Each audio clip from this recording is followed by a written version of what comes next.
Aloha and good morning, everyone. It is Thursday, July 25th, 2024, and the time is 9:01 a.m. Will the Committee on Planning and the Economy meeting please come to order? I would like to welcome committee members, Committee Vice Chair Cordero, and Council members Okimoto and Say. I understand Councilmember Wire will be here shortly. Pursuant to Hawaii Revised Statute Section 92-3.7, this meeting will be conducted as a remote meeting by interactive conference technology with the following procedures in effect for the meeting. Members of the public will be allowed to provide oral testimony on all items on the agenda when each item is taken up in two ways: in person in the council chamber and remote via video conference or phone. Before testifying, each person shall state their name for the record and will be limited to a 1-minute presentation on each item.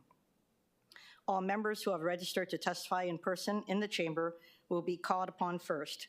When the timer goes off, please conclude your remarks promptly. Persons who have not registered will then be given an opportunity to testify. Once all the in-person testifiers have testified, I will proceed to the remote testifiers. When the timer on the screen reaches 0, please conclude your remarks promptly. HRS Section 92-3.7 requires all votes at a remote meeting to be conducted by a roll call unless unanimous. Therefore, if any objections are noted, I will call for a roll call vote. Written testimonies, including the testifier's address, email address, and phone number, will be available to the public as described in the posted agenda. As a courtesy, please turn off all cell phones for the duration of this meeting. Thank you. Moving to agenda item number 1 for action, Resolution 24-170. This resolution confirms the appointment of Jason Wu to serve on the Planning Commission of the City and County of Honolulu for a term to expire on June 30th, 2029. Mr. Wu will provide representation on the Commission in the Land Use Planning, Policies, and Principles category. A public hearing on this measure was held on July 10th, 2024. Before I call up the appointee, I would like to take public testimony, and I wanted to welcome to the Council Chamber, Councilmember Wire. Proceeding first with in-person testimony in the Council Chamber. Clerks, do we have any in-person testifiers for this item? Chair, there are none. Is there anyone else in the Council Chamber who would like to testify on this item? Please come forward to the testifier podium and begin by stating your name for the record. Seeing none, proceeding on with remote testimony. Clerks, do we have any remote testifier for this item? Chair, there are none. Is there anyone else standing by remotely on video conference? If none, we will move forward with Mr. Wu. Is Mr. Wu here? Welcome.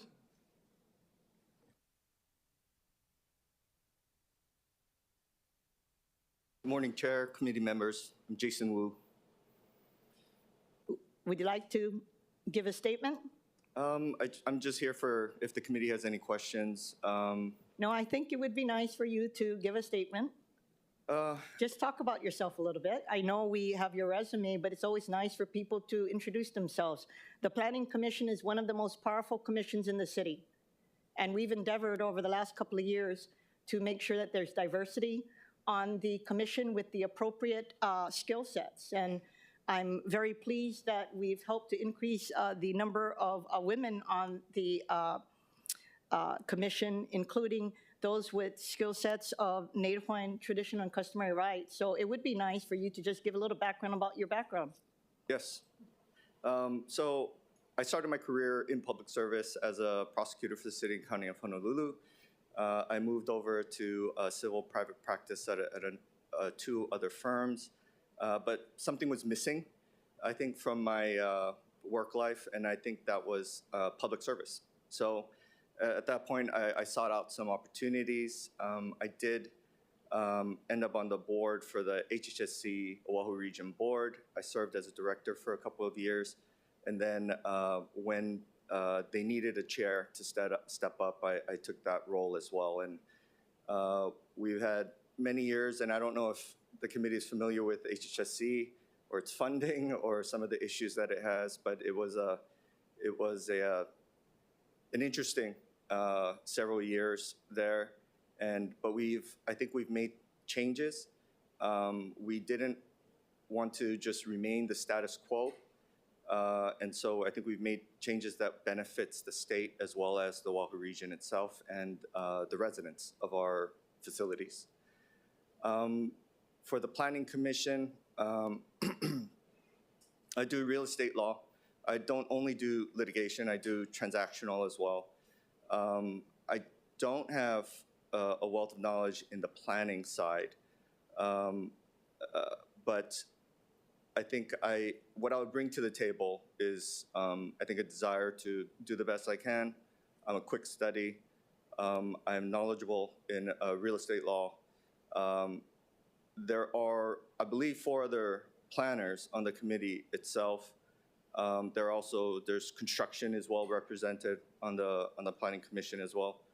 I think one of the biggest issues is the scarcity of housing, including rentals. A large part of my practice is practicing in landlord-tenant law.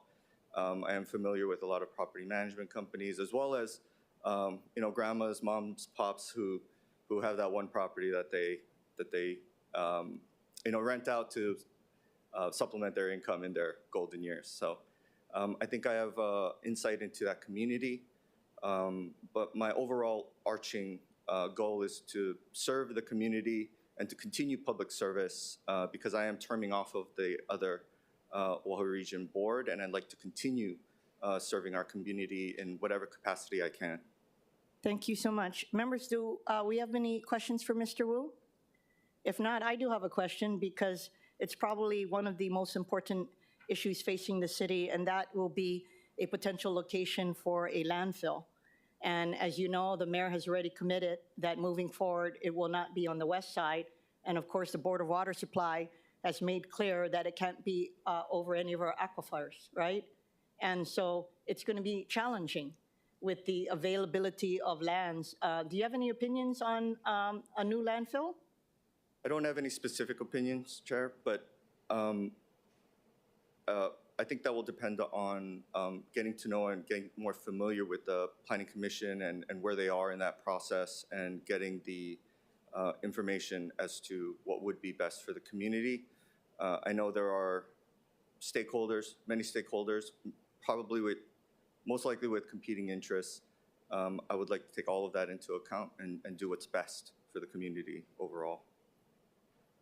Thank you. You know, I know that the administration has looked at federal property.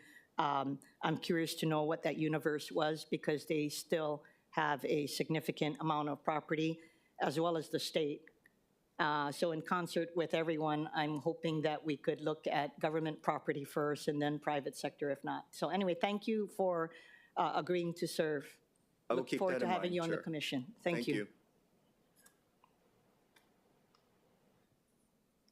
The chair recommends that Resolution 24-170 be reported out for adoption.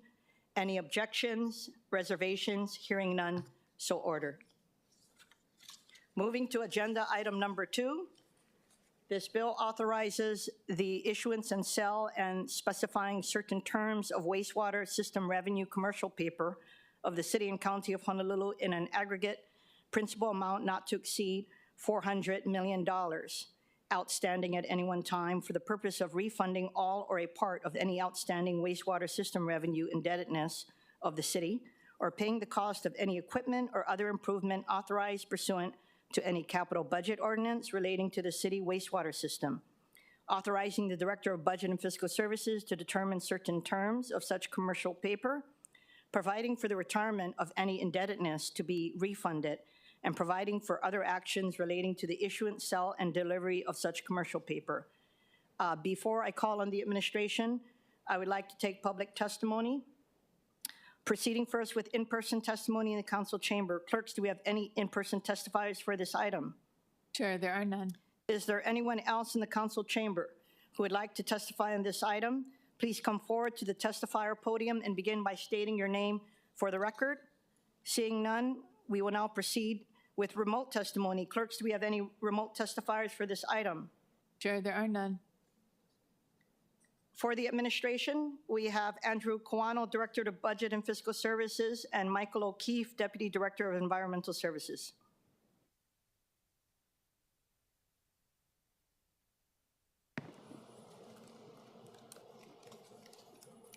Good morning, Committee on Planning and the Economy Chair, Kiaʻāina, honorable council members. I would like to thank Chair for allowing us to docket the discussion on this bill for the authorization to sell commercial paper for our wastewater system. I think having this financial tool that the city has for general government use and that we use from time to time is important, especially in our current environment with higher short-term interest rates.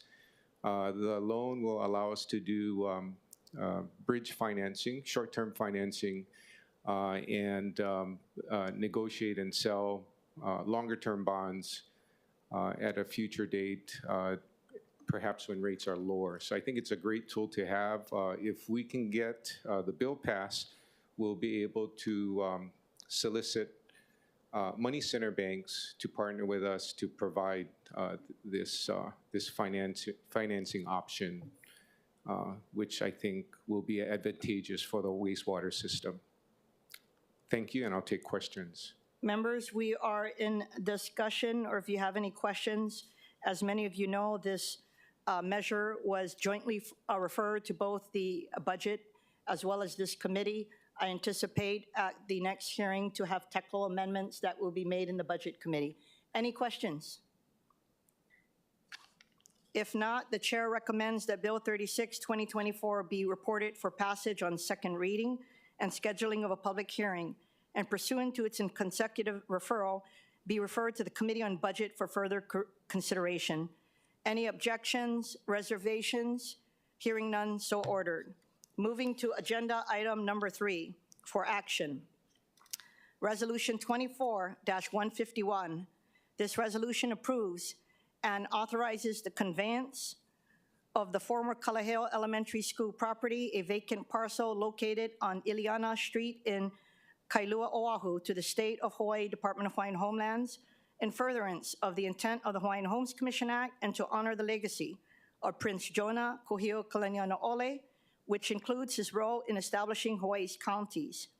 Please note that we posted a proposed CD1 on the agenda, and a summary of the amendments was also posted.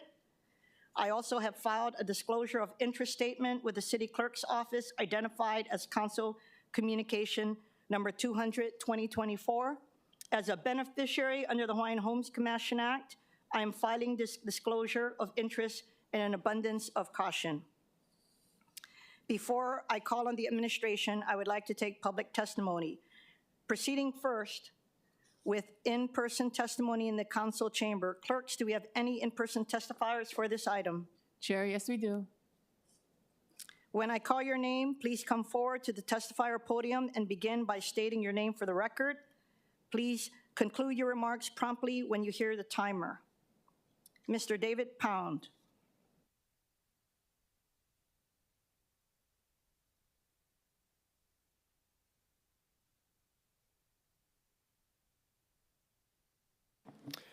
Good morning, my name is David Pound, and I have been a resident of Kalaheo Hillside for over 21 years, and I stand in opposition to this measure. Any development of this size poses significant risk to the hillside homeowners and residents, principally to the extremely unstable clay soils throughout the hillside and downslope from the proposed site. There will be extreme impact resulting from the extensive physical infrastructure development on the highly fragile, unstable clay soils comprising the site.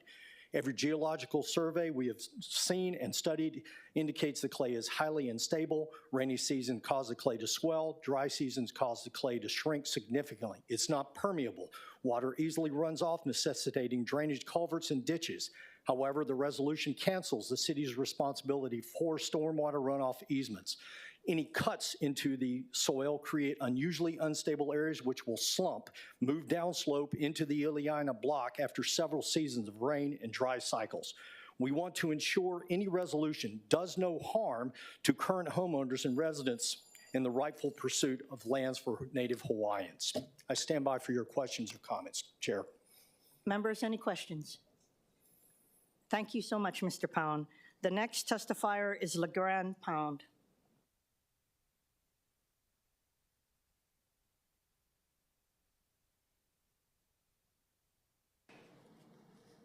My name is LeGrand Pound. Can you hear me on this? Pretty well? Oh, okay. I stand before you today in complete opposition to this resolution. Why?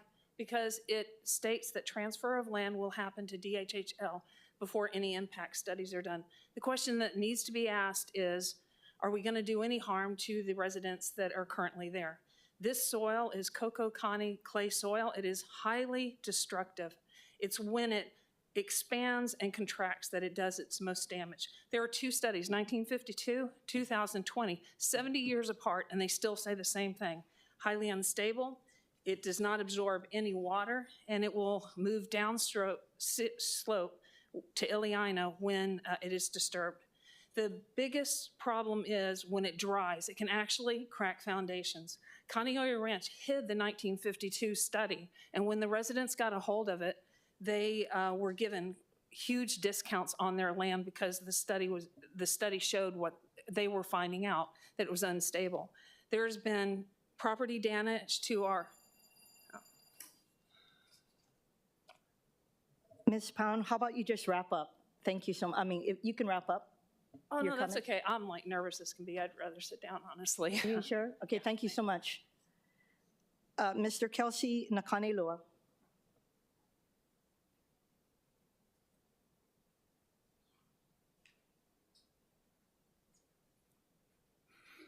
Aloha. Is it on? Yeah. My name is Kiaʻāina Nakanelua. I'm a resident of Kailua, and I stand in opposition to this resolution, to this bill. In addition to what Ms. Pound has just talked about with the soil samples being unstable for a number of years, there's many non-transparent things going on here. The soil studies have not been reviewed.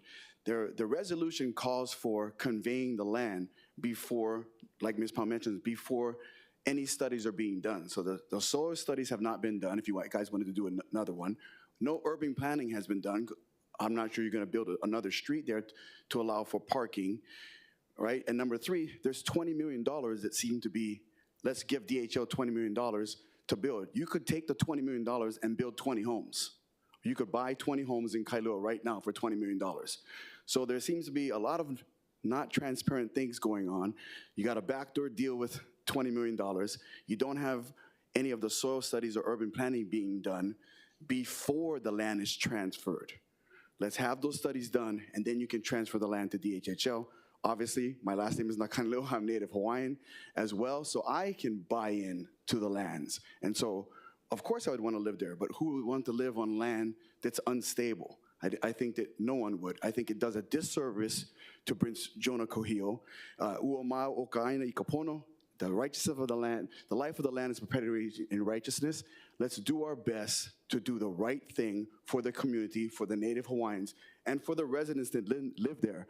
You also seem to be transferring some liability out of the city and county into DHHL. So now all of a sudden, they're responsible for any of the problems that they're having. There are dozens of people that live on the Iliaina and Ilimano hillside that have had problems with their foundations for decades. Back in the 90s, I would go there. Like I said, I've been a lifelong resident of the Kailua side of the island.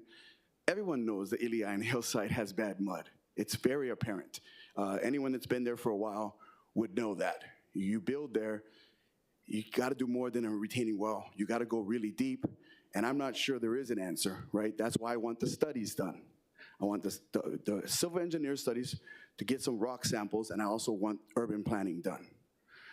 Get those two done, then you can talk about transferring the land and spending the $20 million. Like I said, you could buy 20 homes in Kailua right now for $20 million. You don't need to give DHHL $20 million to fix the land in a broken hillside.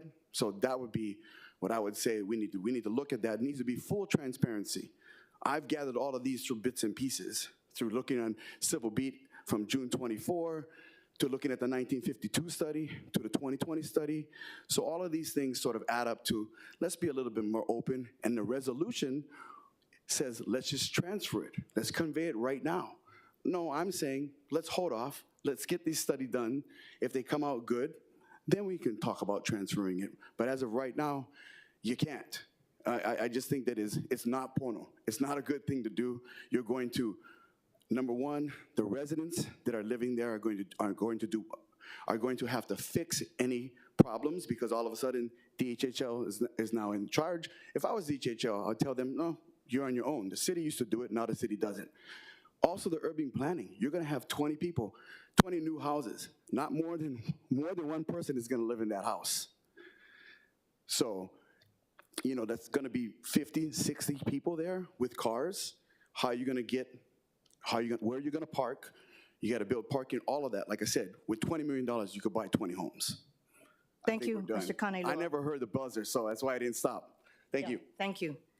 And for the members, just so I can contextualize the processes, there are actually 3 processes that will need to be undertaken before any transfer were to occur. First of all, there is the city council process that we are undertaking. Second, RM Tao is in the audience. They have been retained from the Department of Hawaiian Homelands to do the due diligence that is necessary. And then third, there is an administrative process for the administration, and they have a disposal process. And so if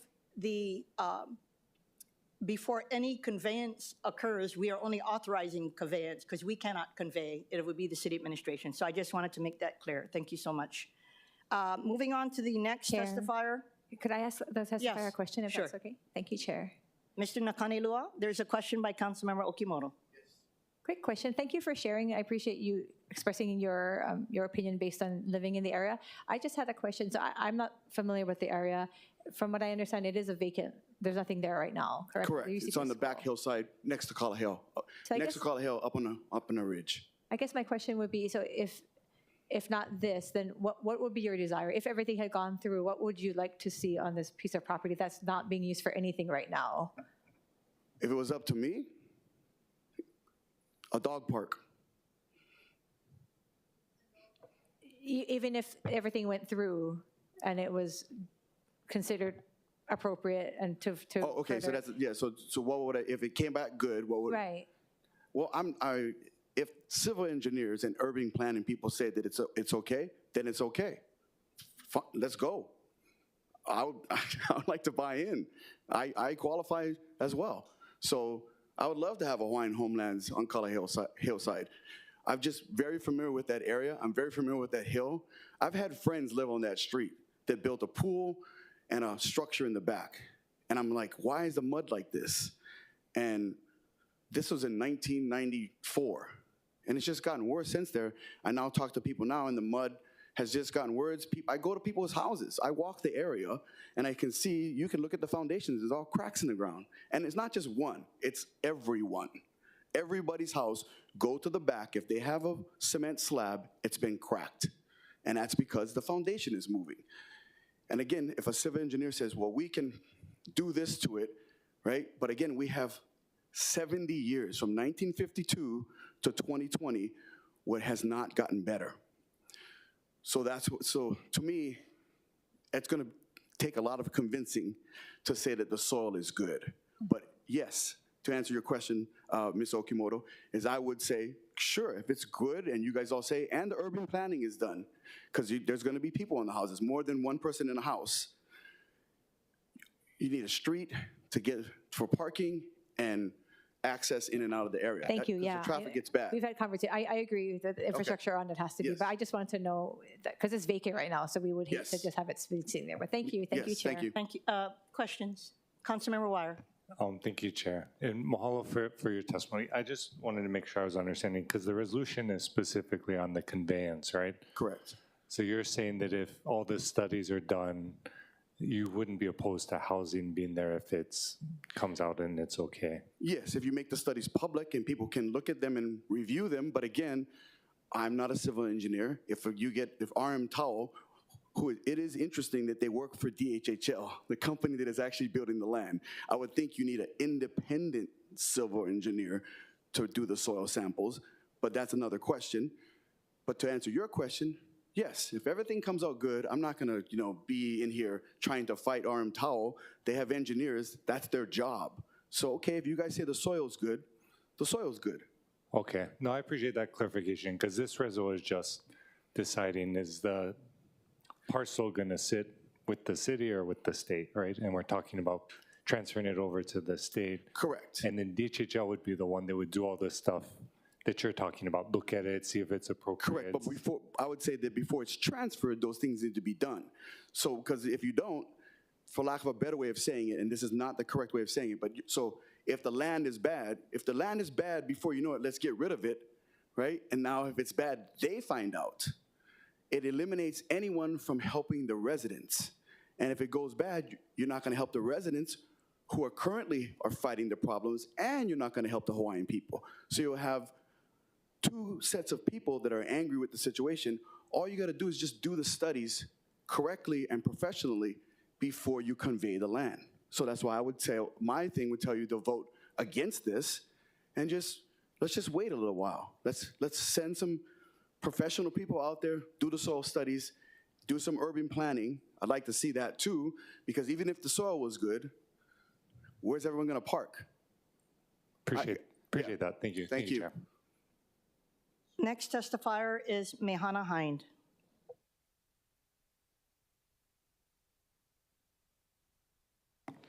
Aloha mai kākou, Chair and committee members. My name is Mehana Hind, and I represent the Council for Native Hawaiian Advancement this morning. We are a small Native Hawaiian nonprofit residing on the west side of Oahu, but our purview is to support and uplift the Native Hawaiian people and all of our neighbors who live here in Hawaii. For us, we 100% strongly support this resolution.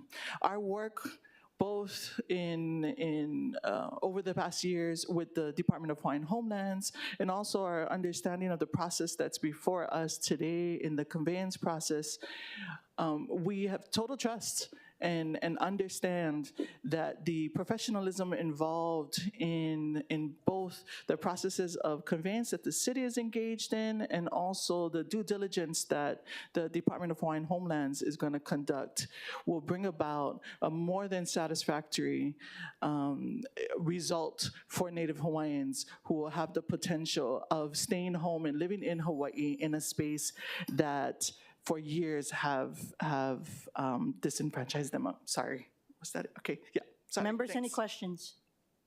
Councilmember Cordero, Vice Chair Cordero. Oh, thank you. Hi, Ms. Hind. Thank you very much for being here. As you know that as our committee chair just shared that there's going to be a lot of steps, although there's 3 steps, there's a lot of steps in between, and this first step is just authorizing.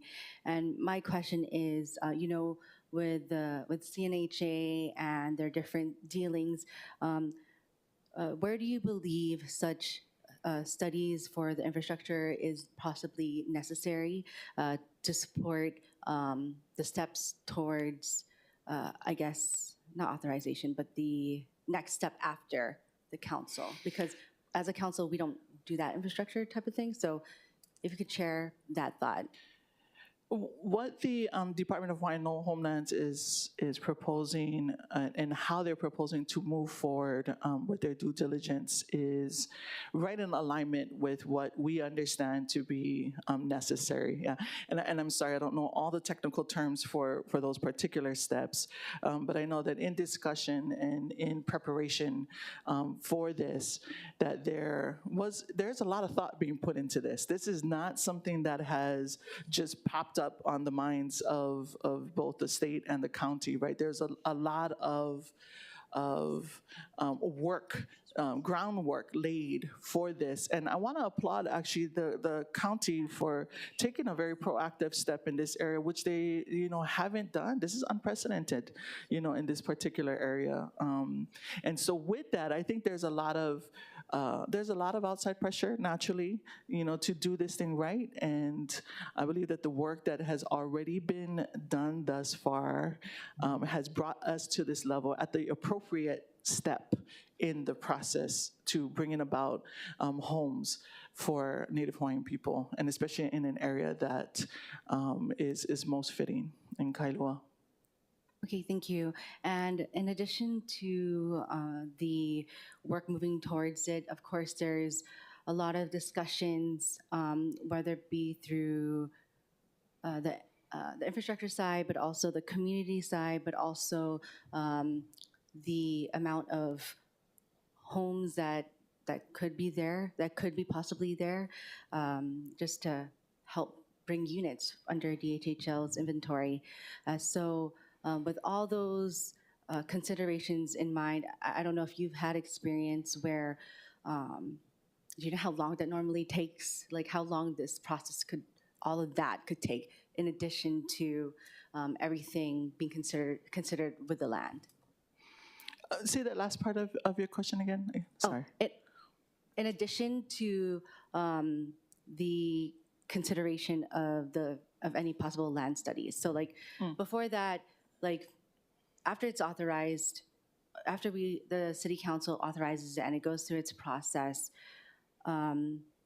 there's all types of steps, community, like how many plans you could possibly have, like the community planning and even the call for urban planning, right? So all those steps have to take place, and that takes place after we authorize it here, right? So we can't do any of that if the council doesn't authorize it, right? So, but once it does, so if, let's say if we do, after authorization, how long does that process take? Like from land, community, planning, infrastructure, et cetera? Right. I don't know the actual amount of either days or weeks or months that would take, but I do know that the community engagement process then begins, right? That's when it does start. And there's various levels. There's various levels that would have to happen for the sake of the community there, whether it's the neighborhood board level, and also within DHHL. They have a very rigorous process by which their commission, and their beneficiaries are able to impact decision making too, and with that process, I don't foresee it taking forever long, but I know this part of the step is necessary to even get to those questions. So I think those timelines will make themselves more clear, perhaps when DHHL steps up or soon after conveyance is provided. Okay, thank you. And I'll try to frame that same question, and I'm sure that they probably heard it and will be able to answer that as well. But these are things that at the level to get to those answers, I think this is the really not even first step, maybe step 0, like the foundation step to get there. And I thank you for that, Councilwoman Cordero, because it is that kind of due diligence and hard conversations that we need to have right at this point. I don't think they're difficult to answer at this particular phase, but we all know that we are in a housing crisis. We all know that we have to take innovative steps in order to accomplish our goals of keeping Hawaii residents and specifically Native Hawaiians here in Hawaii. So I appreciate your diligence in that and your folks' time. Thank you. Thank you, Chair, for the time. Thank you, Ms. Hine, for testifying. CNHA has been helpful with Catholic Charities Hawaii in administering the city's rental relief program. And I have noticed that you guys are working on a housing project in Maui relating to Lahaina residents from the fire, so I greatly appreciate it. The next testifier is Cully Watson for the Department of Hawaiian Homelands.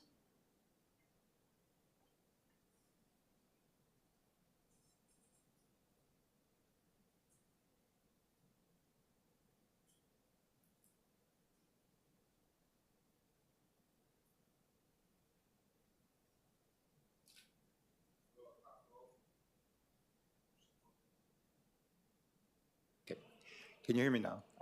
Thank you. Aloha kākou. My name is Kali Watson, Chairman and Director of the Department of Hawaiian Homelands. Resolution 24-151 is not just about two government agencies working together. While exciting and meaningful, it's about creating pathways for dreams, building homes for families, and fortifying the foundations for a new homesteading community. It's about transforming a vacant piece of land that has been sitting idle for over 60 years into a vision with a reality that it will be a place where the roots of our beautiful culture can grow deeper and our people can prosper. I'd like to acknowledge and thank Councilperson Esther Kiaʻāina and Chairman Tommy Waters, as well as Mayor Blangiardi, for their unwavering commitment to further and improve the Native Hawaiian community by providing this opportunity for a new homesteading community.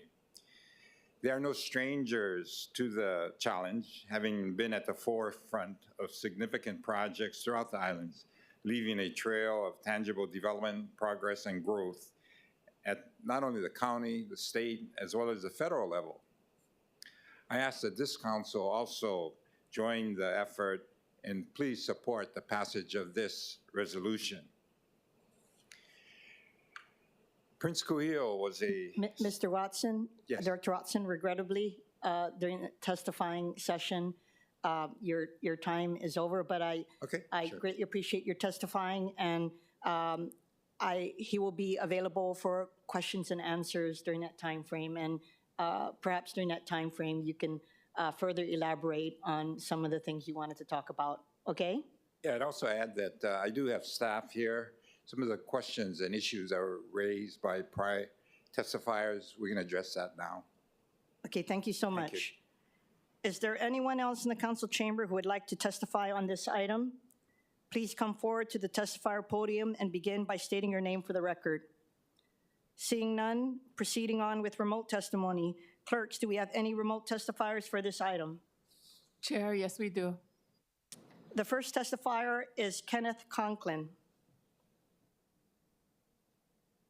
Aloha kako, o Ken Conklin ko uino mai ke ahu pua'o he eia ko olau poko.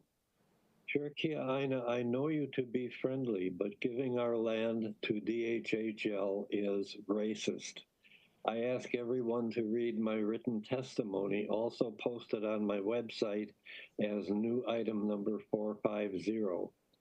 The land in Kailua could be kept by the city or state for low-income housing like we have in Kaneohe and Kalihi, or tiny houses, kauhale, like in Waimanalo or Pokai, open to needy people of all races, not given to DHHL for another racially segregated enclave.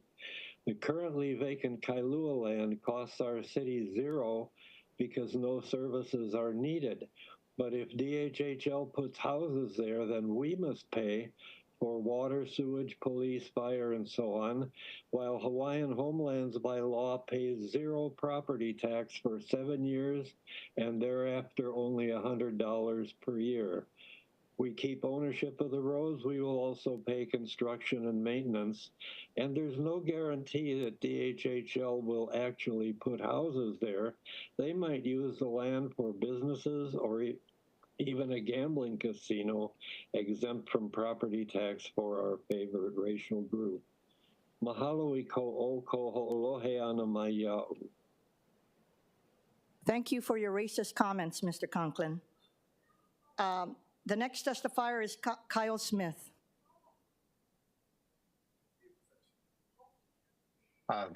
Good morning, this is Kyle Smith. Aloha, everyone. I'm a resident of Kalaheo Hillside.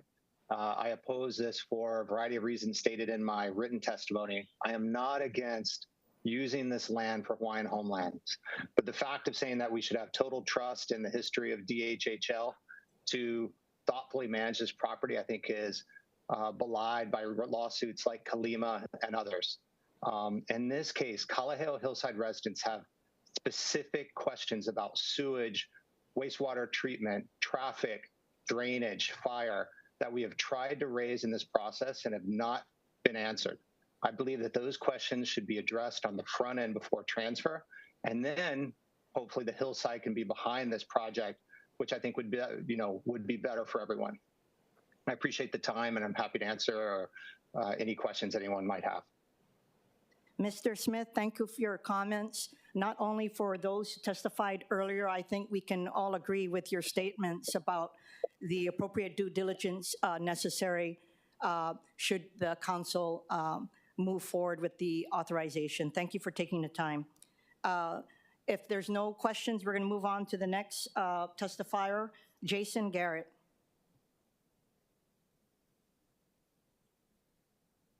Clerk is... Can you hear me? Yes.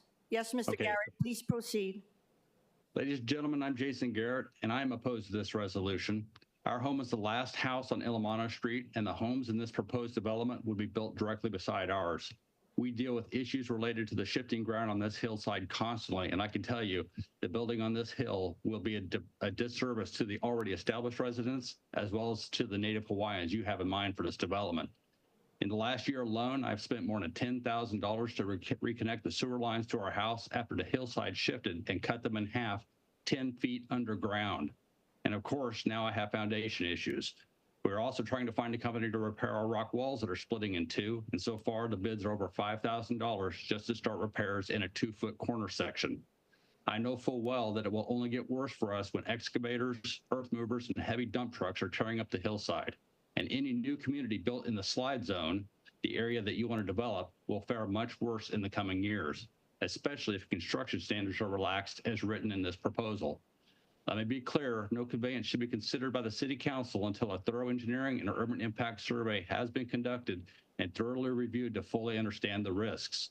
And of course, this survey should absolutely be provided to the public with sufficient time for public review and comment. Let's do the smart thing and pause this resolution until DHHL returns with the survey results. Thank you. Thank you, Mr. Garrett. The next testifier is Jim Hancock. Good morning. I am Sharon Sadi, Jim's wife. I would like to present his written testimony or his... Ma'am, yes. you are not allowed to present on his behalf, but I have no problem with you presenting this testimony as if you are speaking these words. Is that okay with you? Yes. Okay. And I very much appreciate that. Please proceed. Thank you. My name is James Hancock, and I live at 657 Kiaʻāina Street. We have owned this home for about 15 years. I'm a geologist by training, University of Houston. My written testimony provides substantial information regarding the geology of the site and its inherent instability. And for that reason, I oppose the development on the site because of its inherent risks on damage to both those who invest on the property, as well as increasing the risk to downstream residents. The preliminary engineering report is strongly suspected to show that this will not be affordable housing development, and that indeed it will be extremely high cost with high risk of damage. Please do not proceed without further discussion on the results of the engineering report for the benefit of all concerned. Thank you very much. Thank you for your testimony.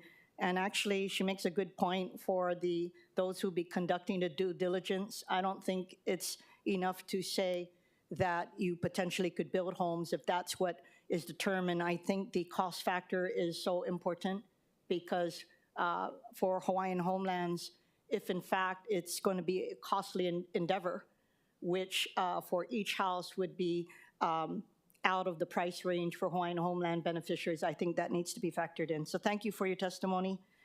I'm going to announce some names because I don't know if you're testifying on this bill.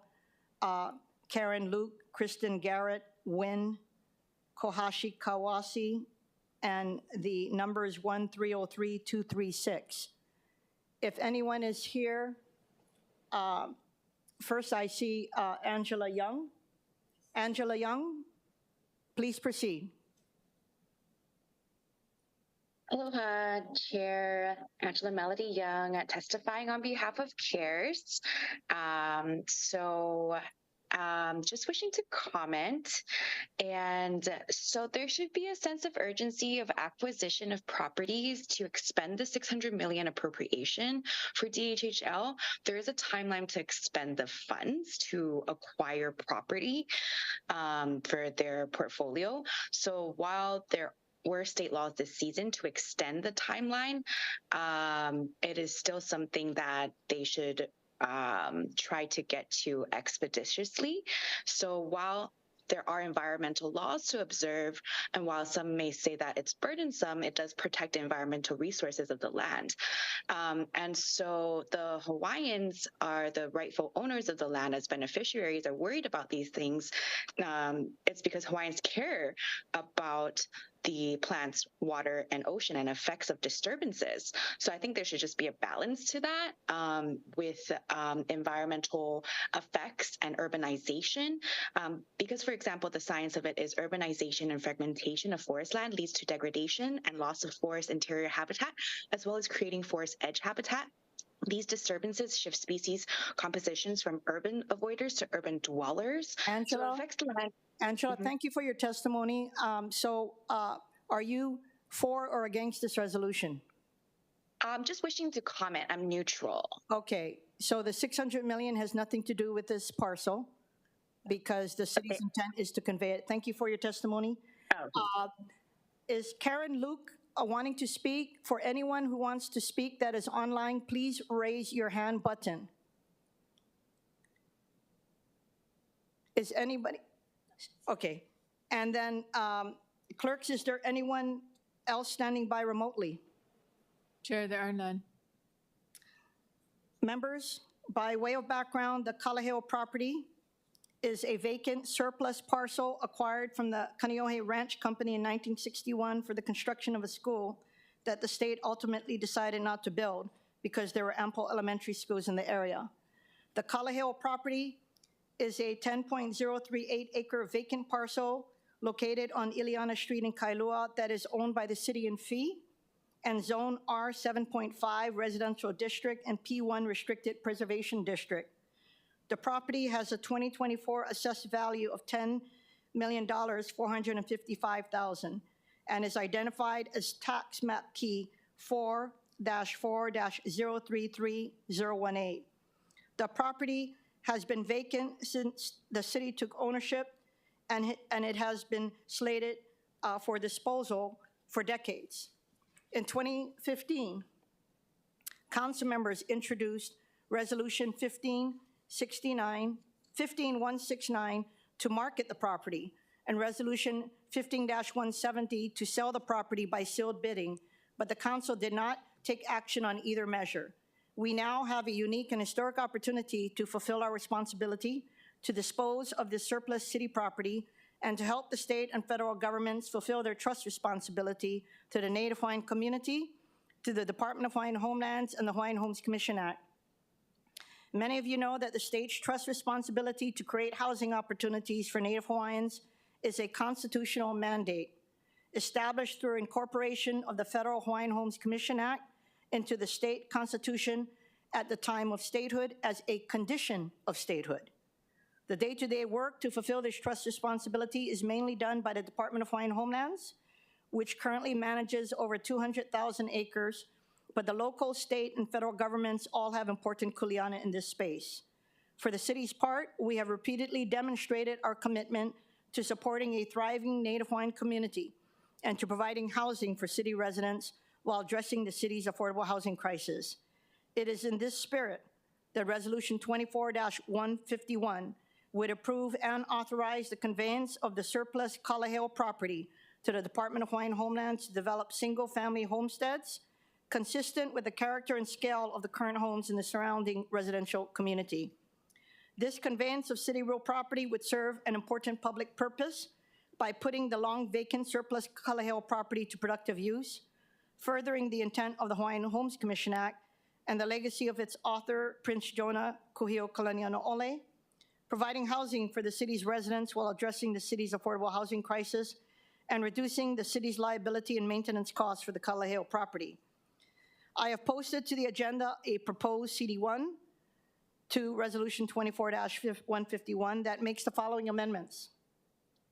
It restructures the transaction to consist of a gift conveyance of the Kalaheo property to the Department of Hawaiian Homelands, except for portions to be designated as roadways, for which the city will retain ownership.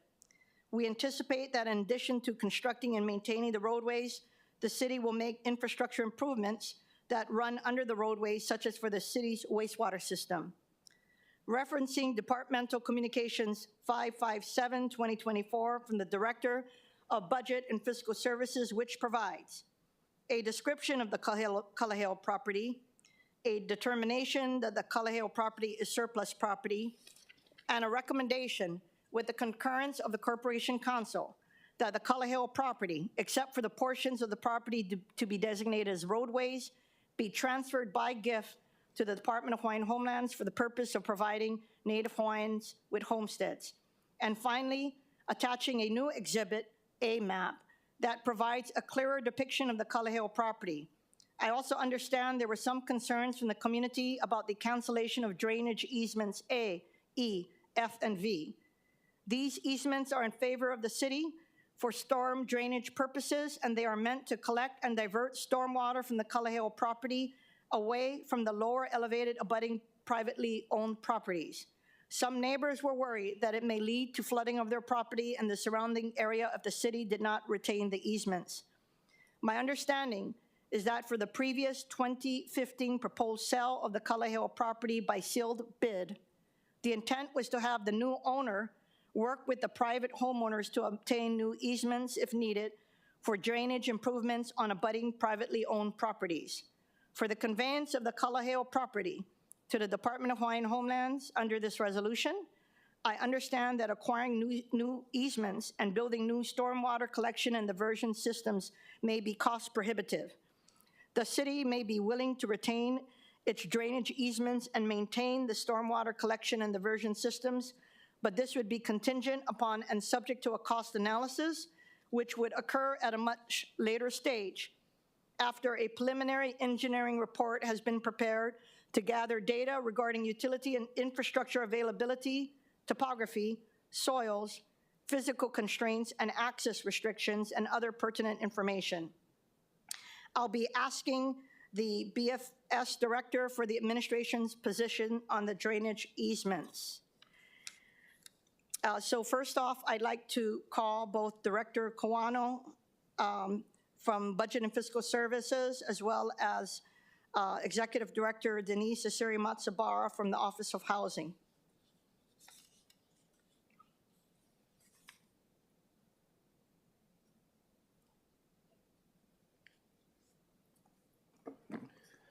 Committee Chair Kiaʻāina, honorable council members here this morning. For the record, I am Andy Kawano, Director of Budget and Fiscal Services.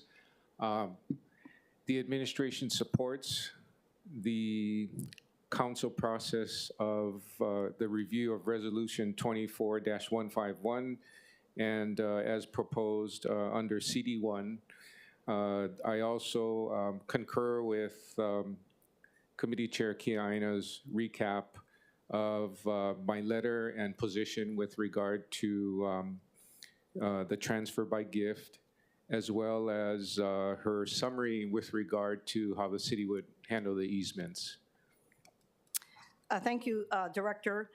Before I go into questions regarding drainage easements, can you just walk us through the various processes that we have to undergo? I explained earlier that we have the council process to provide authority. I understand that DHHL has retained RM Towel to do a due diligence process, but there's also the administrative process. So can you walk us through that, especially in light of the concerns that have been raised by the community about what is your role with regard to the conveyance process? The role will be to get through the council process first, to ensure that moving forward is authorized. We will then review all of the documentation from Hawaiian Homelands with regard to their survey, their engineering studies, and any other testing that they do with regard to the site, the subject site to be transferred. The city will then enter into discussions for the actual transfer to Hawaiian Homelands. At the same time, if needed, hire its own engineers and other professional consultants to review information provided by Hawaiian Homelands to ensure that we are in concurrence that the transfer can be done and the homesteads for single-family homes can be done at a cost that would be acceptable for the ultimate recipients of those properties. Members, if you don't mind, I'd like to ask questions about the drainage easements, and then I will open it up to questions. Director, can you please provide more information on whether the city may be willing to retain its drainage easements and maintain the stormwater collection and diversion systems contingent upon and subject to a cost analysis? Yes, with regard to the drainage easements, I also read some of the documentation from council action back in 2015 and understood that the cancellation was a concern. You know, I'm not an engineer myself, but I know that when you have development at a higher elevation, you're going to have more runoff, more water runoff that will have to be properly drained away and either put into some kind of catchment system or ultimately sent to the ocean, because we see that all the time.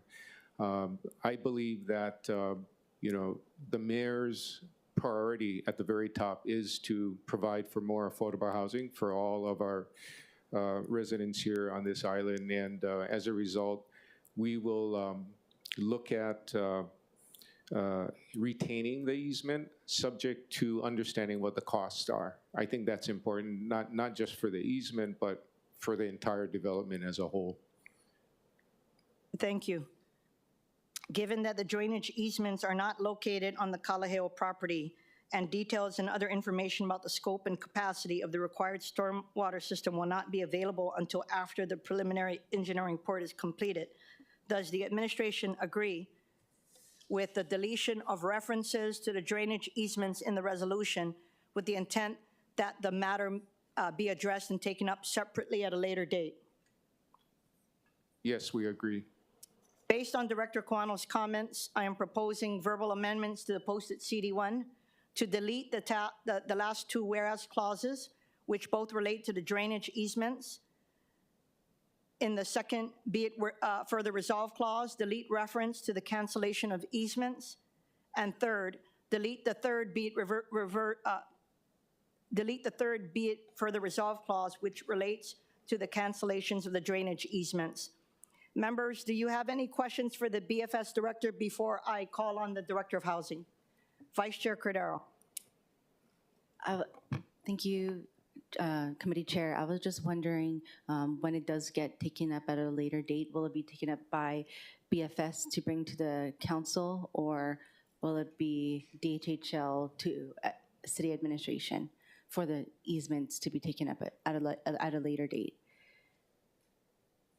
I think that's something we'll work on collectively. Are you asking me or are you asking the director? Anyone who can answer that question. No, I do agree. I think it's going to be a collective, you know, action item. It's not, definitely not going to be under BFS because we don't have the expertise, you know, with regard to costing, you know, I think the enhancement and also maintenance of the easements, you know, going forward. So it would be a joint effort. Okay, thank you. And then that's after DHHL would let you know when it would be necessary to take up? I think everything would start with obviously getting through with this council action, and then DHHL is in the process of surveying, doing their studies, testing, and I think at that point we'll start the process when that all happens. Okay, Yeah. so there's still a very long time. There's still, Okay. I think, a lot of due diligence that Okay, still got has to it. take place. Okay, thank you, Chair. Thank you, Members, any Director. other questions before I call up the Director of Housing? If not, the Director of Housing, would you like to come up and make some comments? Aloha and good morning. Denise Iseri Matsubara, Executive Director for the Office of Housing. Yes, I would. We are in very strong support of this resolution. First of all, we're in a housing crisis. Secondly, the demand for housing runs about 18,000 to 22,000 for Oahu alone. That's over a 10-year period, but that doesn't even include the need for housing. This is just demand. Third, we're experiencing a net out-migration since 2016. Thousands are leaving us. That's our economic engine, and it's going to impact us severely. And the number one reason why is cost of living. Number two is housing. Fourth, DHHL. There couldn't have been a better time than now to partner with DHHL, with a former developer at the helm of this agency. He has a track record of development and delivery of housing. Right now, we're engaged in a lot of discussion about easements and drainage, but I think this may be too premature. The DHHL will conduct a survey. They'll go through their due diligence process. This is normal for all their development. They've dealt with soil, all kinds of conditions. This is not something foreign and new to them. They have the expertise with them. They have a former VP of Haseko Development. There's never been a better time and to trust what the department is doing until now. So we should seize this opportunity, partner, and provide housing for our residents on Oahu. Thank you very much. Members, do we have any questions? Thank you so much, Director. I'd like to call up the Department of Hawaiian Homelands. Is the chair still here, as well as his team, to supplement your comments earlier? Is there anything else you want to add? And then I think there's going to be questions for the department. Thank you. Yeah, I'd like to call up Rick Hanna, who's kind of head of our development team. We've kind of done or set up a process to do our due diligence and address some of the issues that were raised by the testifiers. So, Ray? And at any time, because I know that Arm Towel is here, you can bring up David Tanoy as well as at any time. Thank you. First of all, preface, I am not a structural engineer or a soil expert, but I've been in this business for over 40 years, and I've developed a lot of difficult projects. And the first thing on observing Kalaheo hillsides is I fully understand that there is expansive soils there. I fully understand when you have unstable soils, the difficulty in development is high. And on top of that, my concern for the adjacent neighborhood is also significant. Now, we're all speculating about what this hillside can do. And I'm not contesting anyone's allegation. But the truth is, it comes back down to doing a very thorough geotechnical study and a topographic study to determine if this can be resolved, okay? To remediate a condition of unstable soils, let's face it, number one issue is drainage. Drainage, water, gravity are the biggest impact when you have unstable soil. So we need to evaluate that. We're already looking at from two sides. One is the impact on the general community, because is the hillside stable or not? And how do we stabilize it? And it will take significant efforts, is what we propose. But I think the Department of Hawaiian Homes is comfortable up to a certain point if they feel it can be remediated. The other part is we have an obligation to our beneficiaries to make sure that their homes are stable. You know, we may have to do extreme steps like anchoring the foundations to the bedrock. We may have to use post-tension slabs. These are things that will prevent the cracking that existing residents are experiencing, okay? So it's excellent that we go into this with our eyes open, understanding there are problems. But I have to say is, okay, over the decades, there have been new technologies that allow us to remediate some of these things. And, you know, it can be, you know, they talked about additives into the soil that will stabilize. We've talked about terracing and retaining walls. There are many other options available, but I think it's way premature for us to do anything until we have done the existing studies that we're currently working with RMTAL to perform.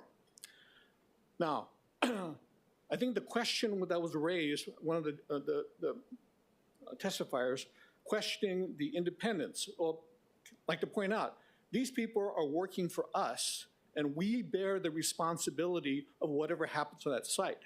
So it's not a question of independence. they're not working in cahoots with anyone else. They're trying to protect us, Hawaiian homelands, which indirectly defends the neighborhood.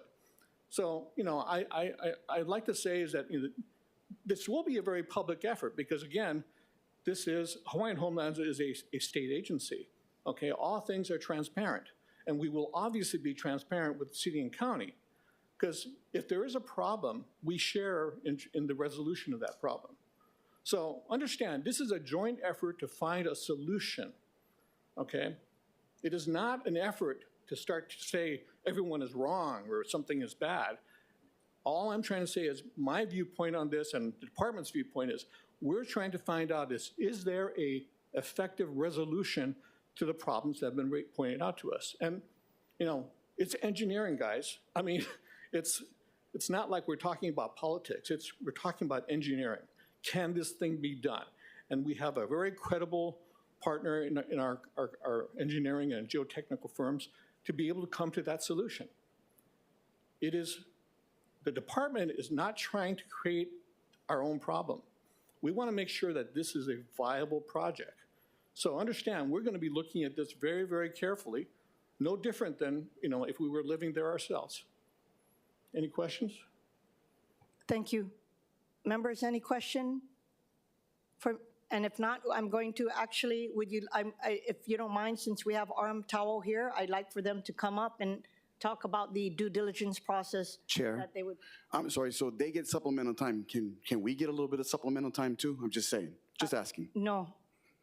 It's only when, during your time of testimony, we're bringing them up to speak on the bill. No, but you're bringing up DHHL again. You said yourself, you gave them yes, supplemental. but they testified. I'm just asking for supplemental time. You said no, I got it. Yes. I just want to say mahalo, Chair, for keeping the meeting orderly. So thank you very much. Having said that, Mr. Nakane Lua, I just want to go through this process because this is the crux of what people are concerned about. At the end, if any member has a question of anyone who has previously testified, I will allow them to do so. Okay? Thank you. Okay. Good morning, aloha. Thank you, Committee Chair Kiaʻāina and members of the Planning and Economics Committee. My name is David Tanoy. I'm with RM Tower Corporation. We've been retained by Department of Hawaiian Homelands to conduct the preliminary engineering study on the parcel. And that's typical process that we see at our firm for many projects during the acquisition of land for future development. Members, any questions?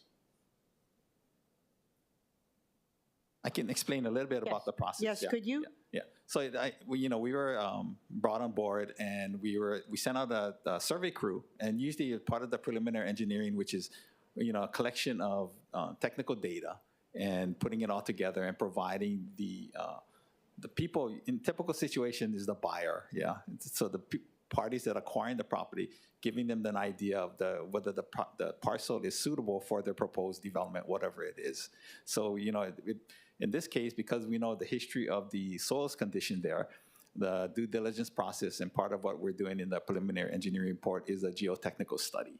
So we have a geotechnical firm that's planned to conduct the study. And we also do a topographic survey. So we're trying to create like a 3D picture of the landscape there, having elevations and things like that, so that can be used as part of the engineer's evaluation of the project site. I appreciate that. And when I actually found out from the neighborhood that was being undertaken, just given the delicate nature of this process, I asked that you stop that due diligence until the city council ran its resolution through the process, correct? Yeah. Yeah, it's very fast. I mean, within a few hours of one of our field crews, the survey field crew was just on the site looking at the access points and talking to the neighboring church area like that. Then you got word of it, and so we held back for now. Yes. Thank you. And for the community, one of the reasons, and those who are listening, one of the reasons I did that is because I didn't know that they were actually already on the property.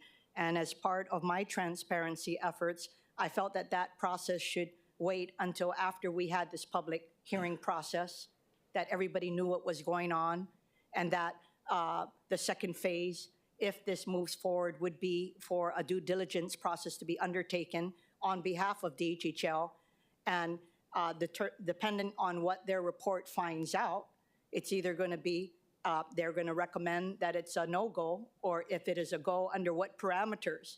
And then the city would have the authority to negotiate with the Department of Hawaiian Homelands on that conveyance.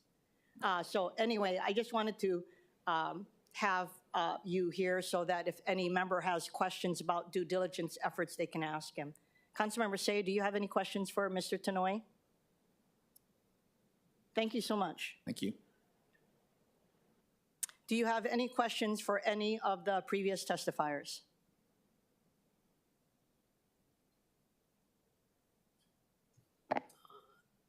I just wanted to say it's a great project. You know, I think some of the residents' concerns are well said, but in the end, the study will be done as far as the geotechnical study. And, you know, at that point in time, the department will have their decision to make if they want to accept the conveyance or not. Am I correct? Yes. Any other comments? So again, there's three processes.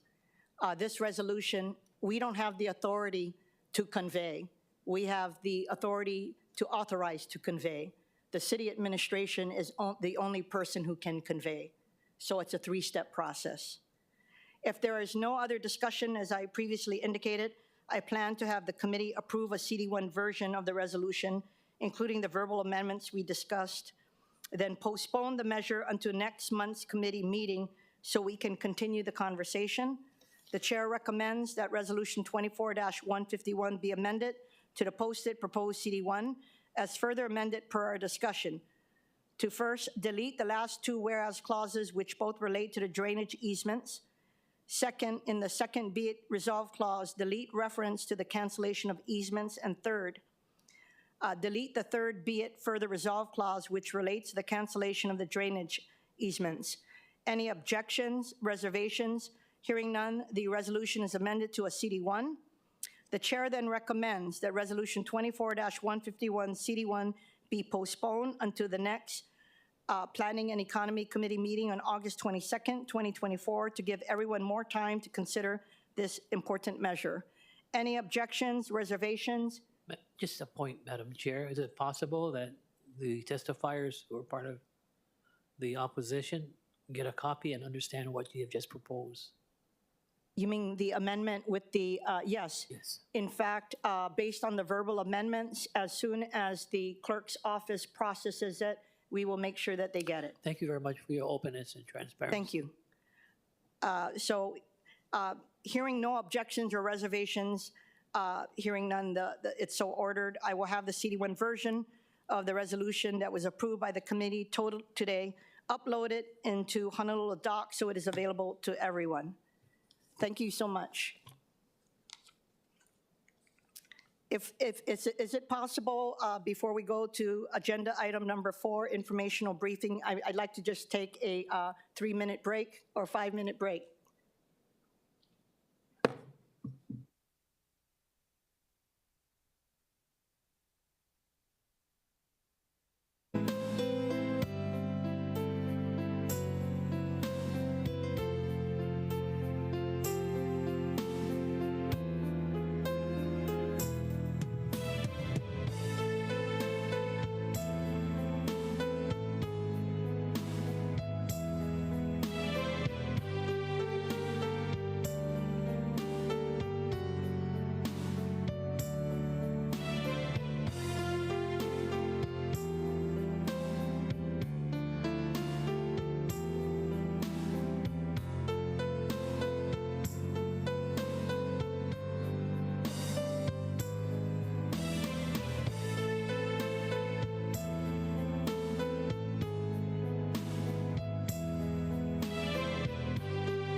I wanted to welcome back the Planning and the Economy Committee. We are moving to agenda item number 4, informational briefing update by the Department of Planning and Permitting on its building permit process backlog.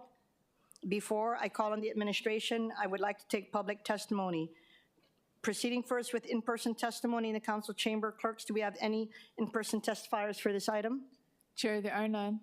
Is there anyone else in the council chamber who would like to testify on this item? Please come forward to the testifier podium and begin by stating your name for the record. Seeing none, proceeding on with remote testifiers. Clerks, do we have any remote testifiers for this item or anyone standing by remotely? Please raise your hand. Chair, there are none. For the administration, we have Don Takeuchi Apuna, Director of Planning and Permitting. Aloha, Chair, Vice Chair, members of the committee, Don Apuna, DPP. Thank you for this opportunity to provide another update on the building permit backlog at DPP.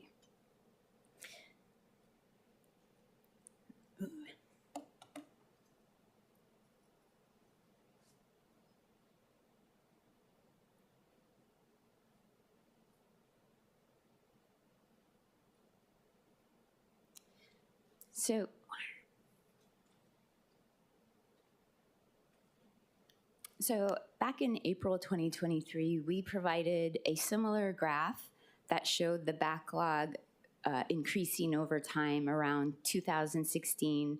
And with that graph, we had previously talked about a lot of ordinances being passed and a lot of events happening that contributed to that upward mountain in the backlog. And so this particular graph is an updated one, and it goes back from 2010 all the way up till July 1st of this year.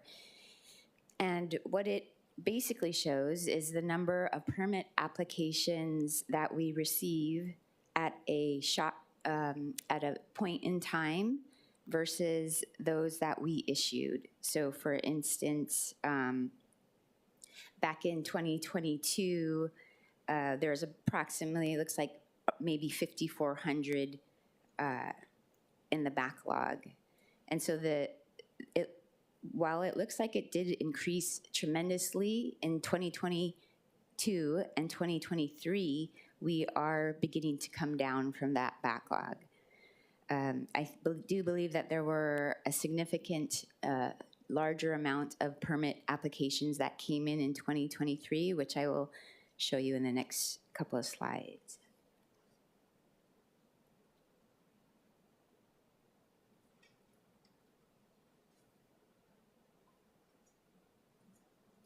So this slide also shows how since in the last 7 months, from December 1st until July 1st, the backlog has come down from about 12,400 to 9,800. And then this next slide shows in the past few years, from 2018 to halfway through July, the number of created building permit applications and those issued.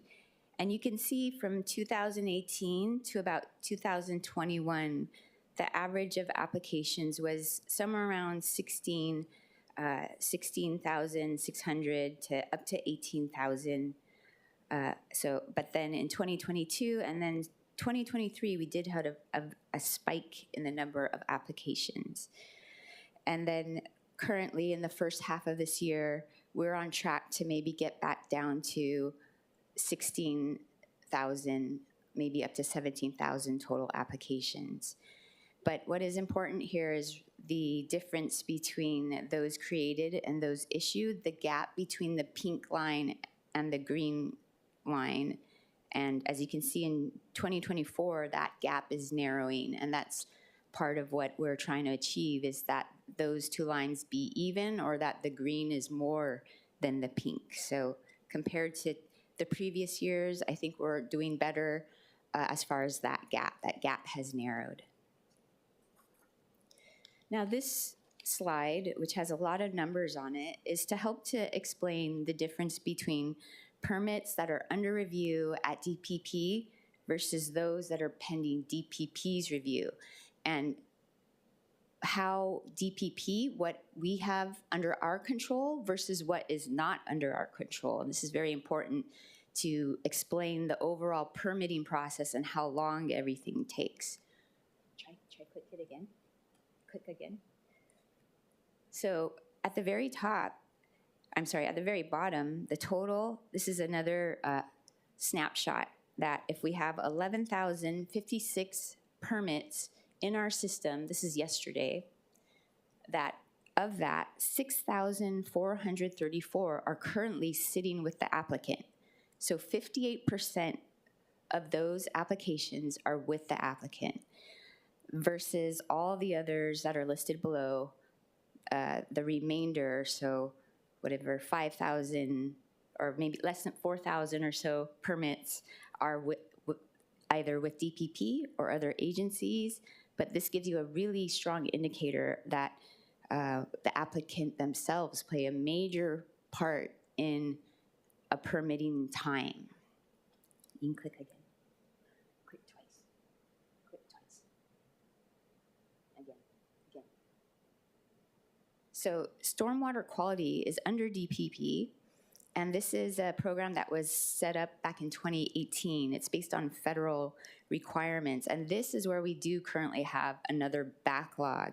And so we are focusing on ways to help bring that down. We have 6 engineers that work in that department, but this is another place that we're trying to really focus on because although it's much less than where the applicant is, it is causing some delay. Okay, click twice. Again. And then the residential plans examiner. So rather than that's why I didn't bring some of the normal data that I bring, because this 596 with residential plans examiner, this is the, as of yesterday, these are the number of plans that are with our residential plans examiner. This is within our control versus thinking there's 7,800 at one time with DPP. These are the ones that we need to work on. This is the backlog within our residential plans that we need to bring down to 0 so that we can be working on things as they come in.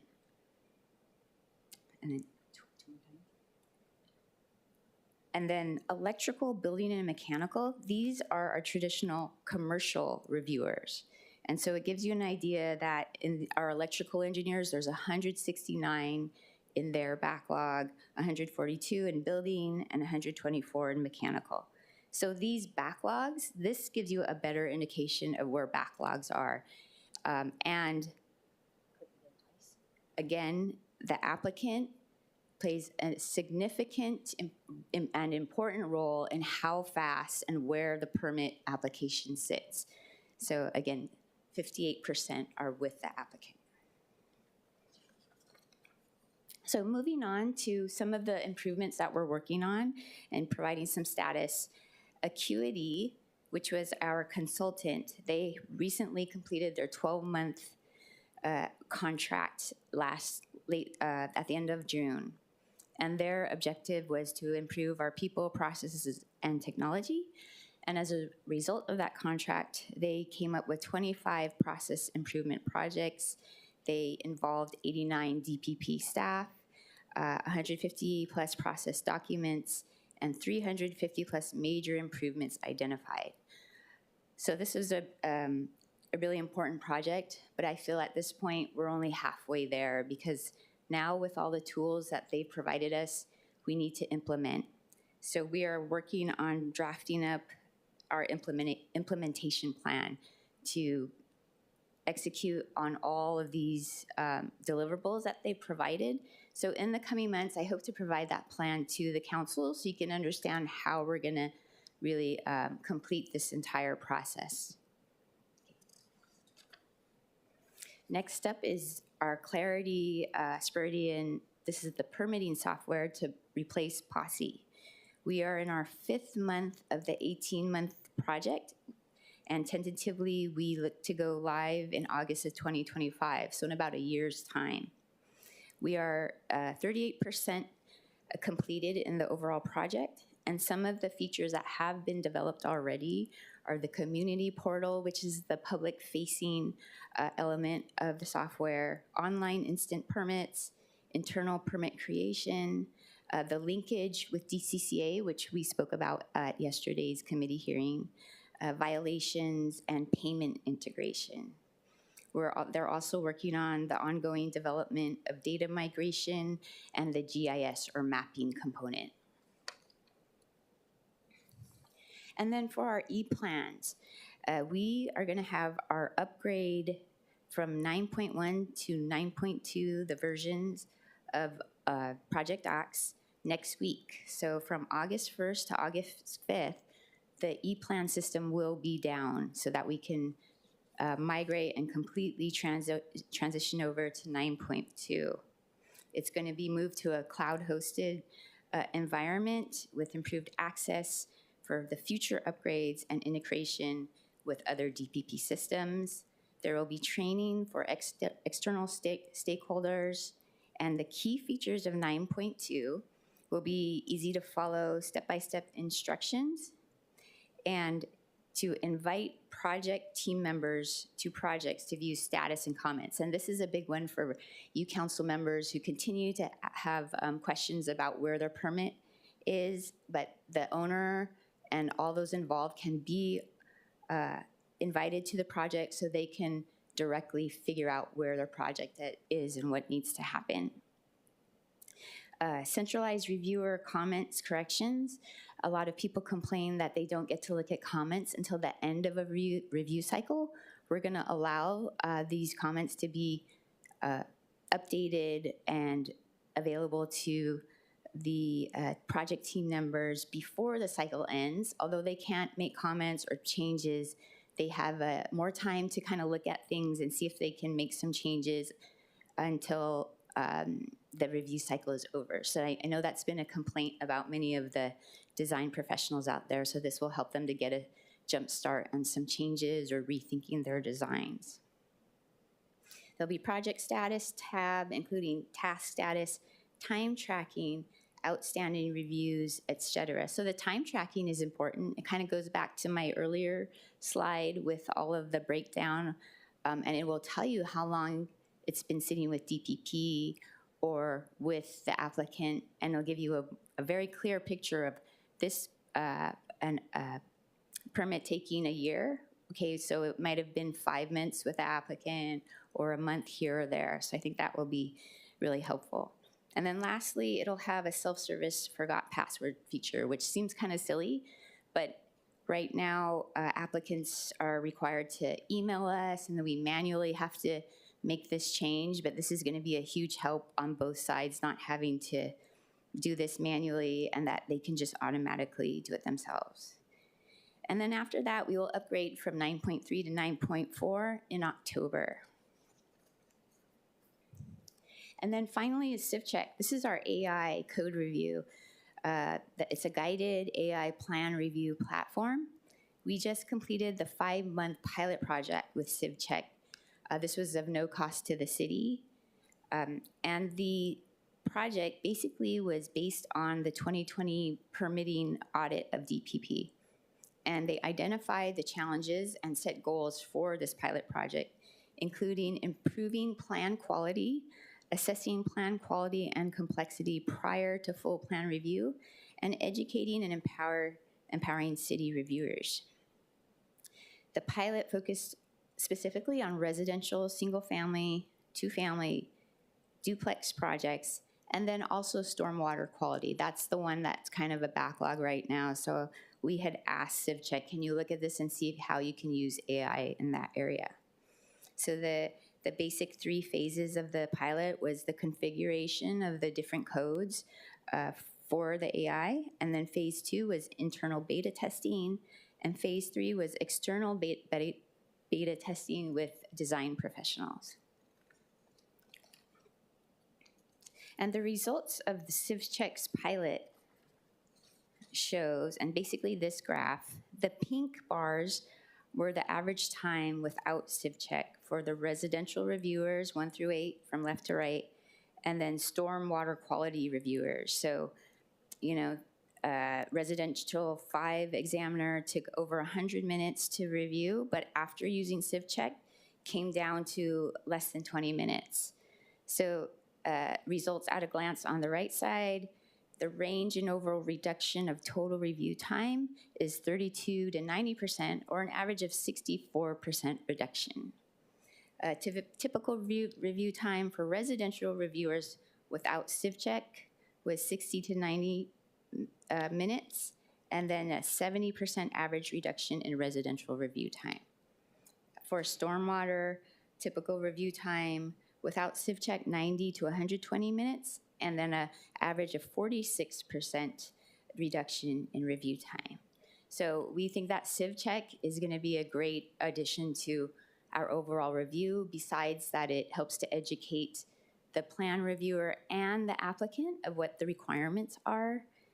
From here, now that the pilot is over, we are procuring a contract for them to further implement this as part of our review, and also to tackle on the commercial side interior alterations, non-structural, because those are 40% of our commercial building permits.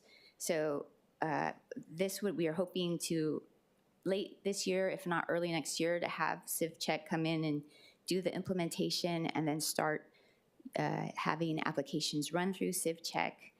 And so I think that's it. But this is our update, and if you have any questions, please let me know. Thank you. And Director, you know, just moving forward, because we actually appreciate your presentations, because we're going to have them every other month, it would be nice to have a copy so that we could see it more clearly as opposed to on the screen. Yes. And if you could file today's presentation with the city clerk's office. So my question is, you know how you had that first chart with regard to where the holdup is, the backlog, and the percent, if you could go to that? Okay, so first with regard to the 58%, and I know that your job is not to babysit, but since a great majority of our risers that go to your office is people who don't know that maybe their agent or their architect is holding it up, do you have a system in place to maybe just notify them, just as a reminder, it is with you? That's the first part of that question. The second part is, now that you have all of these improved IT systems, is there anywhere on the system that they would know it's with them? Yes, so the e-plans, the project docs Evolve, which we are next week installing, they should be part of the project team that they can access, the owner, whoever, that they can access, and there'll be a dashboard, and they can see exactly where the permit is, how long it's been with the contractor versus DPP. It will provide that transparency. Okay, it will say it's with you. Yes, it'll show you it's with you. And when is that going live? Has it already been going live? So we're gonna go live on August 5th. Oh, that's if everything the big goes day. well. Yeah. Drum roll. You better issue a press release. Yes, we will. We will. The majority of our risers to DPP are with the applicant. Right. And then when you look at the percentage, then it could help with the backlog. My other question then, of course, and you kind of answered it with regard to what is within your control. So I appreciate you doing your best with regard to the 5.4% for the residential plan examiners. But I have a question with regard to stormwater quality. I'm assuming that's DFM, Department of Facility Maintenance? So actually it's under DPP. Oh. Yeah, there's a stormwater quality for other stormwater quality projects under DFM, but we do private. Okay. Yeah. Okay, so I understand then, because I hear from applicants that it's normally stuck there, or the other time it's the Board of Water Supply. So what steps are going to be undertaken to make sure that someone in these departments are not sitting on the application? So for stormwater quality, we are doing a lot of different things, including we're trying to come up with more educational materials that CivCheck identified that are constantly the same missing items. And if we're able to do that, I think people will be better prepared, because I think stormwater quality, there's a lot of review cycles, because we'll ask for things I mean, from the beginning, they should have all these different parts, but they don't. So then it goes for another review. So educating the customer about what is needed is very important. So we're working on that. The Civ Check itself, they were only going to do residential, but they have done a stormwater quality feature. So that's also by next year, that's going to be part of the AI. And we created a surge team internally from another throughout the department to help this branch to do things like process payments and ask for all the necessary documents up front. So we're doing a variety of things because we do know that there is a backlog in that area. And yeah, we hear it too. That's where, like, why is it in stormwater quality? But we're trying to help address that. Okay, Board of Water Supply. Board of Water Supply is not under my control, but we can work with them and see how we can help facilitate faster processing on their end. Yeah, I just want to make sure that, I know it's a small percentage, but whatever could be improved, I just want it to run like clockwork. Okay, members, any questions? Otherwise, we're going to move forward with agenda item number 5, informational briefing update by the Department of Planning and Permitting on Development and Sustainable Communities Plan schedule and transit-oriented development plans and zoning status. Members, please note that we distribute a handout from DPP listing the plan, schedules, and zoning status for your information. It is also available online as Departmental Communication D562. Before I call on the administration, I'd like to take public testimony. Proceeding first with in-person testimony in the council chamber. Clerks, do we have any in-person testifiers for this item? Chair, there are none. Is there anyone else in the council chamber who would like to testify on this item? Please come forward to the testifier podium and begin by stating your name for the record. Seeing none, proceeding on with remote testimony. Clerks, do we have any remote testifiers for this item or anyone else standing by remotely? Chair, we have Angela Young, but I don't see her online right now. Angela Young, are you there? If not, we're going to move forward with the presentation. Yeah. Angela Young? Hello. Yes. Okay. Please proceed. Yeah. Thank you for this time. Angela Melody Young, testifying in support of the presentation of the DPP process, and very happy that artificial intelligence is helping with administration requests, because AI helps government agencies. Angela, you're on the wrong item. We've already completed that item. This is on transit. Okay.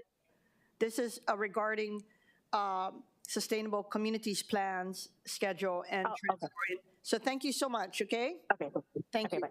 Okay, Director, we have, do we have Dina Wong and Timothy Streitz here, or are you going to testify? Yes, they're both here. So if you have any questions about the reports, they're here to answer any. Okay, members, any questions? Okay, thank you for giving us an update. A short announcement before we adjourn. As mentioned at our June meeting when we discussed Bill 24 of 2024 relating to the revised primary urban center development plan, we will be holding a series of special community-based planning and economy meetings to receive feedback and information from the communities within the plan area. The plan helps to guide public policy, investment, and decision-making related to development in the primary urban center, which extends from Kahala to Pearl City, through Council Districts 4, 5, 6, 7, and 8, and nearly 20 neighborhood boards. These informational meetings are in addition to the regularly scheduled monthly planning and the economy meetings at full council meetings. For your information, here's what is scheduled. Next week, Tuesday, July 30th, from 6 to 7:30 p.m., we're having a meeting at the Honolulu High School Library for Councilmember Cordero's District 7. Monday, August 12th, 2024, from 6 to 7:30 at Kaimuki High School Auditorium. We will be having a hearing for Chair Waters District 4 and Councilmember Say's District 5. Thursday, August 15th, 2024, from 6 to 7:30, Leeward Community College Theater. We will be having a meeting for Councilmember Okimoto's District 8 And Monday, September 23rd, from 6 to 7:30 p.m. at Kawananakoa Middle School Cafeteria, we will be having a hearing for Councilmember Dos Santos Tam for District 6. At all of these meetings, we will focus on aspects of the plan for the council district where the meeting is being held. The Department of Permitting and Planning will be attending and providing a short presentation of plan highlights and focal points for the applicable council districts. We hope to see many of you there. This will be in-person meetings. And we look forward to seeing you as we continue our discussion of the plan. Mahalo, everyone, for being here today. There being no further business, this meeting is adjourned.